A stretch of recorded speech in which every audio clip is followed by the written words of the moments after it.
semuanya, perkenalkan namaku Vina Malia, NPM 1220419, Prodi Manajemen dengan konsentrasi SDM. Oke, di pertemuan sebelah sini aku akan memaparkan mengenai tentang human capital atau modal manusia. Nah, langsung aja kita bahas.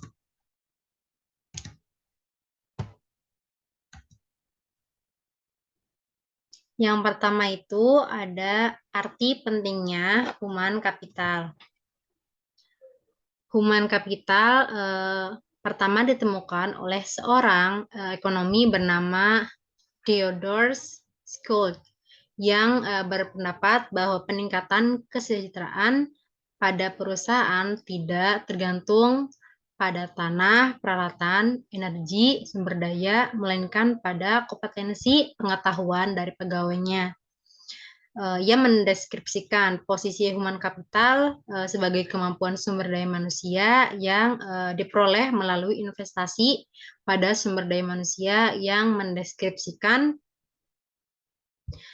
bahwa human capital terdiri dari 4 hal. Yang pertama itu ada kemampuan, kedua itu ada perilaku, ketiga itu ada usaha, 4 itu waktu, dan semuanya ini dimiliki dan dikendalikan sepenuhnya oleh pegawai. Lalu di sini tuh ada untuk mendeskripsikan human capital sebagai kombinasi itu ada 4 faktor. Ada 3 faktor. Yang pertama itu ada karakteristik atau sifat yang dibawa pada pekerjaan, misalnya inteligensi, energi, sikap positif, dan keandalan.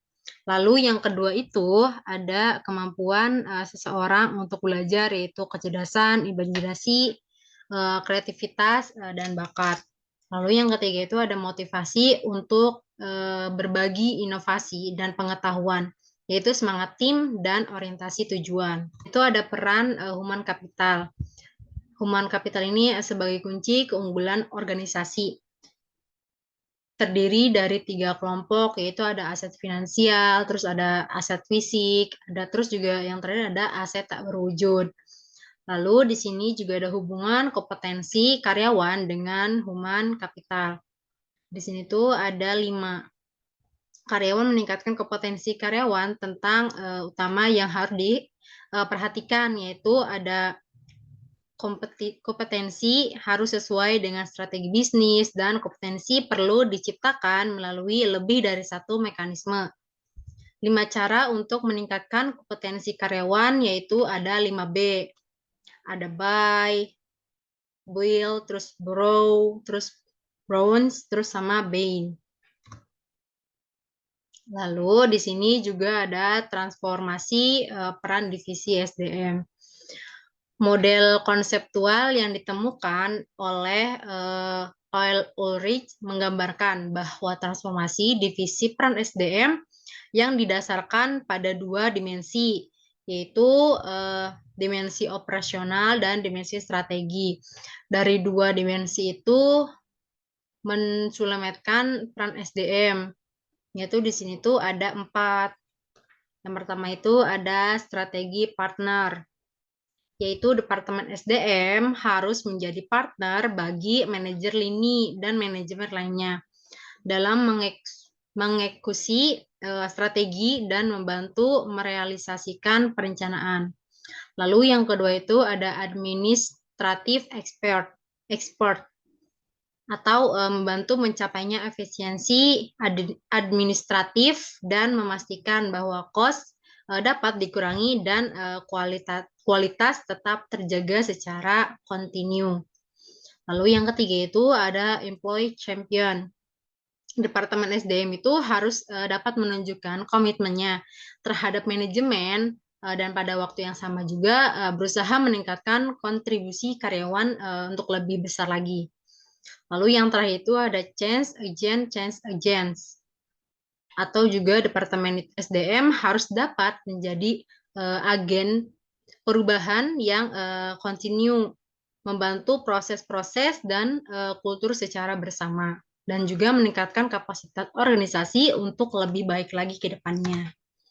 Lalu di sini juga ada tingkat kompetensi dalam sistem pengukuran human capital.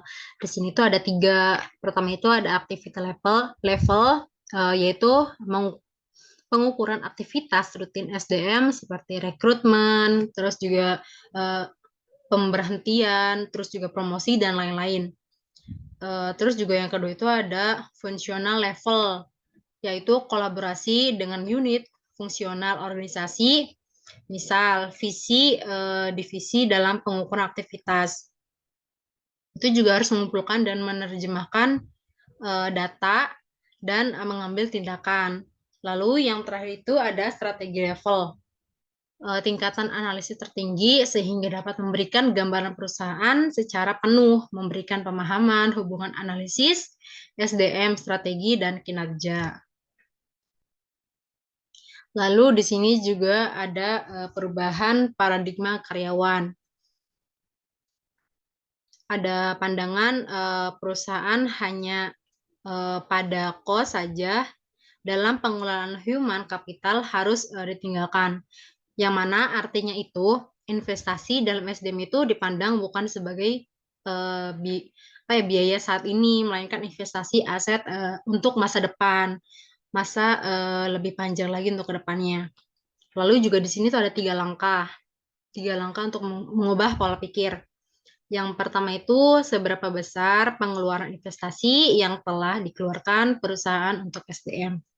Lalu yang kedua itu bagaimana sih tingkat return of investment atau ROI atas investasi tersebut. Lalu yang terakhir itu, yang ketiga itu ada dapatkan dari beberapa investasi tersebut dialokasikan kembali untuk ROI yang lebih baik lagi. Selain itu juga tantangan datang dari investor jika mereka butuh informasi untuk membuat keputusan tentang SDM ini, sehingga mereka itu memiliki gambaran perusahaan nih untuk komprehensif dan dapat memprediksi kemampuan perusahaan dalam menciptakan nilai di masa depan atau di masa mendatang. Di sini juga ada mengidentifikasi human capital. 2 hal yang pendukung kontribusi investasi human capital ke dalam perusahaan. Pertama itu ada karyawan dengan human capital tinggi, lebih mungkin memberi layanan konsisten dan kualitas tinggi, sehingga perusahaan tepat mereka bekerja dapat mempertahankan pelanggan atau menarik pelanggan yang baru. Lalu yang kedua itu ada pelanggan potensial, dapat menggunakan kualitas human secara kapital dari karyawan perusahaan sebagai alat penyaring untuk memilih layanan mereka yang sudah disediakan. Di sini juga untuk keberhasilan perusahaan itu ada proses atau bisnis apapun tergantung 3 keterampilan, yaitu ada commodity skill, terus leverage skill, sama priority skill. Kemudian materi dari human capital atau modal manusia. Jangan lupa like ya. Bye, see you.